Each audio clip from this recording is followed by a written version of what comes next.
Happy Tuesday. A 3-1 day yesterday, a 9-3 run. We're heating up, baby. Let's talk some basketball. What's going on, everyone? Welcome back in to another episode for Just a Bet Outside. I'm your host, Steven, and we're here to talk some more basketball, baby. That's right, the grind continues. And what a day yesterday. We'll go over that bets recap. Should have had a 4-0 sweep, but I'll take the 3-1 day on a nice little run. I hope everyone had a great Monday. The week is off and rolling. We have a five game slate on Tuesday. It is small and it is absolutely ugly. I mean, very ugly. Back to back days for teams, lots of big injuries, but we'll talk about all that.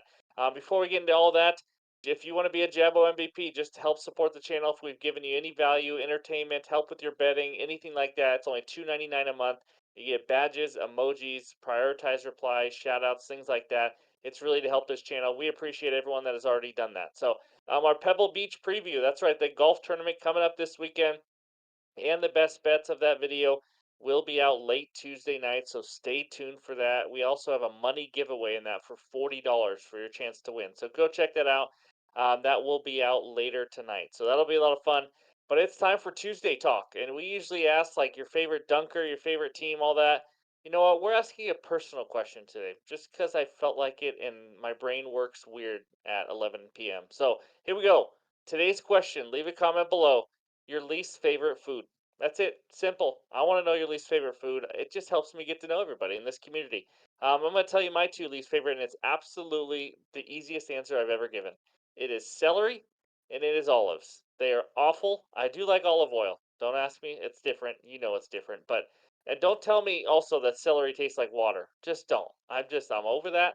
Celery and olives are absolutely horrendous. I can't eat them at all. I just can't do it. And I love peanut butter. You can put as much peanut butter as you want on celery. I'm pretty sure I am not going to like it anymore.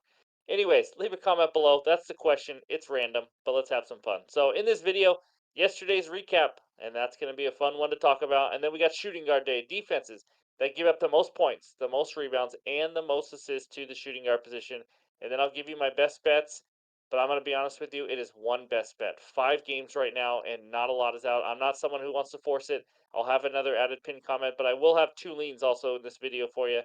And then we'll wrap it up with a bets recap. So hit that like button, leave a comment below if you have any time at all. All of you guys and followers that are leaving a comment every day, I cannot thank you enough. It helps this channel grow so incredibly much, helps a lot of people on YouTube see this channel, and we grow together. So we appreciate it. Subscribe if you're new to the channel, chasing our first 21,000 subscribers. All right, enough talking. Let's get to the recap. All right, there it is. A 3-1 day. I wanted the 4-0 sweep. Let's start with the only loss, the Oklahoma City Thunder. They had a chance, a minute and a half left in the game. It looked like they were going to take the control and win this game, and then they absolutely folded in the last 90 seconds, and they lost the game to the T-Wolves. So that was a loss. You know, they didn't force as many turnovers as I thought, and that's kind of why I bet it. I thought the T-Wolves would turn it over a lot, especially without Michael Conley. Usually they do, but they just were not able to do that, and that was a problem in that game. So but D'Angelo Russell continues to be a cash cow. Over 23 and a half points and assists. He had 28, and I think he went cold at the end of the game, too, but still ended with 28. Celtics and Nuggets moneyline parlay was on absolute life support there for a while.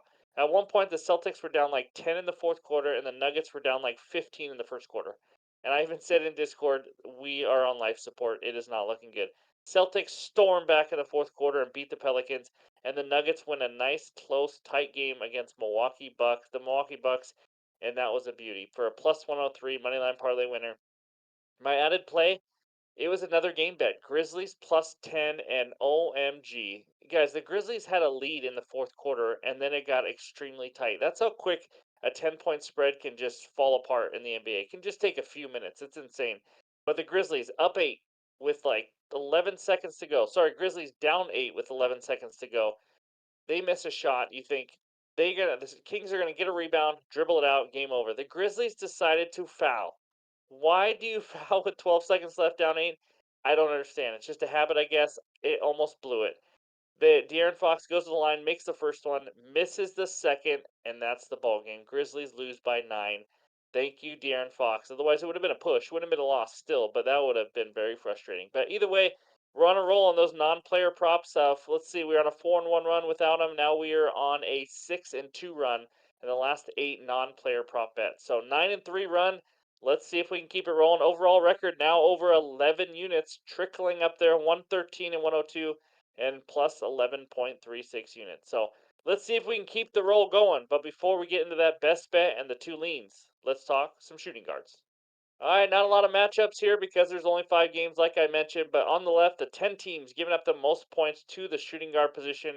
And we only have one matchup for two teams on the second night of a back to back with the Lakers taking on the Hawks and DeJounte Murray.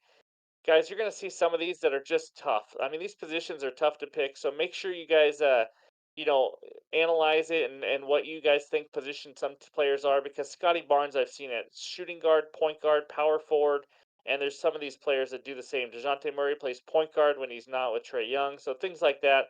It is kind of tricky as to who plays exactly what position because it's kind of positionless the NBA right now, as I've mentioned many times. But Anthony Edwards, 25.3, along with Dejounte averaging 25.3. But again, some of those points that he scored were because Trey Young was out. So just make sure you know that. I got to give you as much info as I can. Anthony Simons looks like Malcolm Brogdon's playing point guard, so Simons is the shooting guard. 23.3 all the way down the list. Jaden Ivey had some points scored because Cunningham was out, so check that also. But anyways, those are the points given up to the shooting guard position. Next one, rebounds given up to the shooting guard position. We only got one matchup. The Celtics taking on the Indiana Pacers and Benedict Mathurin averaging 4.4 rebounds per game, and it looks like Halliburton may be back to play in that game for against the Celtics, who are on the second night of a back-to-back as well. But Mavericks giving up the most rebounds to the shooting guard position. Josh Hart, I put him at shooting guard. Maybe he's plays small forward sometimes, but you know what? That's just I just had to take a guess at some point. So, anyways, those are the 10 shooting guards rebounding the most in the last 15 days. Let's go check out the assists now and finish this up. Mavericks up there again, struggling against shooting guard position, giving up 6.33 assists per game. Anthony Edwards is 7 dimes per game in the last 15 days. The only matchup we have is that same Atlanta LA Laker matchup. They are taking on Austin Reeves. Again, Austin Reeves sometimes plays small forward. He's shooting guard. It doesn't really matter in the NBA sometimes on some of these wing type players. But either way, that's the only matchup for the assists. Take another screenshot. Hopefully, this helps you get some winners on other days that have more than just 5 games. So, and that's what we got for the betting research today. Now it's time for the best bet. All right, my one and only official bet before I get into the leans takes us out to Madison Square Garden. We got the Knickerbockers hosting the Utah Jazz. Knicks -4, total in this game 233.5. I'm going to get right into my best bet. We'll talk ATS and all that, but it is the Knickerbockers -4 at -110. All right, now, both teams are going to be on a back to back, so there's no real rest advantage or anything like that. We know the Knicks are going to be without Julius Randle, but I don't think that affects them defensively much at all, to be honest with you. They have this. Let's just talk about the Knicks before or some more. I have a love for them right now. I've talked about this in the Discord. They have the number one defensive rating in the NBA since their trade for Anunoby, which is since January 1st. Number one by far. Number one against the spread team in the NBA since January 1st. 12-3 against the spread since that trade. This has been a great trade for them. They've also the Jazz have also been good ATS. Just so you know, 10-5 ATS since January 1st. I want to make sure I give you guys all the info. Knicks 7-2 against the spread at home since January 1st. I mean, they are playing really well at Madison Square Garden. Now, I know losing Julius Randle will hurt their offense a bit, but let's just be honest with ourselves. He is sometimes an inefficient player and can hurt you offensively. When he has those just so games where he's jacking up threes, taking 20 shots, going 6 for 20, that doesn't really help an offense. So I don't think it's as huge of a loss. Obviously, they want him from going on, and he rebounds the ball well and is passing pretty well. So, but you still got Jalen Brunson, who's points prop is set at 31.5 for a reason. He had 32 last night. I like Dante DiVincenzo a lot. He's a good player who knows how to shoot the ball, knows how to score. And then OG Anunoby. Now he's the question mark. He did not play yesterday. He was a late minute scratch, which I don't understand how that happens all the time in the NBA, but he was. So if he does play in this game, I think he is trending towards playing. Obviously, check that. But if he is, he's got fresh legs. He's not the second night of a back to back, and he's one of the best defenders in the entire NBA. So that's going to be huge. I think it's tough for any team to play against this physical lockdown defense in the Knicks, but to do it on the second night of a back-to-back while you're traveling, it's just not going to be easy at all for this Utah Jazz. And the Jazz play really fast. This is like the fastest team versus one of the slowest teams in the NBA lately. And I think Anunoby could help. I mean, if he does play, I really love this bet. He could help slow down Colin Sexton, maybe Jordan Clarkson. The Jazz play like 55 guys. as their rotation. It's just unbelievable. I don't know what the coach is doing, but it is what it is. Hartenstein obviously could help battle for boards because the Jazz are a good rebounding team, but I think Hartenstein can hold his own on the boards down there along with Precious Achua. Achua. Anyways, I was sneezing, by the way. Jazz are a fun team to watch, but going on the road is just going to be too much. The number is just overcompensated for Julius Randle. It just is. I don't think it should be -4. Knicks are one of the hottest teams in the entire NBA. I just don't get the -4. I almost took little PS to you.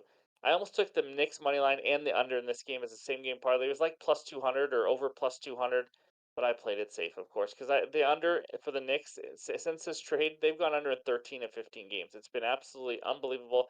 They are locking teams down right now. But my best bet in this game, give me the Knicks -4 as the official best bet. Now, let me just talk about two quick leans for you. Don't have a ton to talk about with them, but I like Scotty Barnes 23 over 23.5 points. If you want to do a little alternate line parlay, you go 20 plus points with someone else, maybe DiVincenzo, something like that at 15. And also, oh, by the way, the reason I like Scotty Barnes is because there's nobody on the team. RJ Barrett out, Emmanuel quickly out. I mean, is all Scotty doesn't know, and nobody else on that team right now. So, and then my other one, I almost made this the best bet. Bulls -6. I think the Raptors without quickly and RJ Barrett and those guys, they just can't score enough, and they can't stop much at all. I watched their last game; they faced each other. They couldn't stop Vucevic, which I think he has a good game. I think DeRozan can score easily. It is not very tough to score against the Raptors right now. So I like the Bulls -6. I was kind of wishing it was 4 or 5, but you know what? I still do like the Bulls -6. So those are my two leans. Doesn't mean they're guaranteed to be my added play in the morning or anything like that, but those are just two I've seen late night tonight that I've thought about. So, anyways, that's my best bet and the two leans for today, January 30th. And let's check out the ridiculously small bets recap page. The one and only bet on an ugly 5 game slate. Knicks -4 at -110. I like it at 4.5 too if that's all you can get. But again, I'll probably have an added play in the comments. I cannot guarantee two added plays because it is an ugly slate. You got guys everywhere. Tyrese Maxey, Joel Embiid, Tyrese Halliburton, all questionable. I mean, it's everywhere. So just tread carefully today, that's for sure. After a huge slate that we had on Monday. But that's my best bet. Thank you guys for watching. I appreciate it. Leave a comment below with your least favorite foods. You can name one, two, whatever you want. Hopefully it's celery and olives because it just has to be. Those are just awful. But anyways, hope you have a great Tuesday. Thanks for listening. We'll talk to you soon.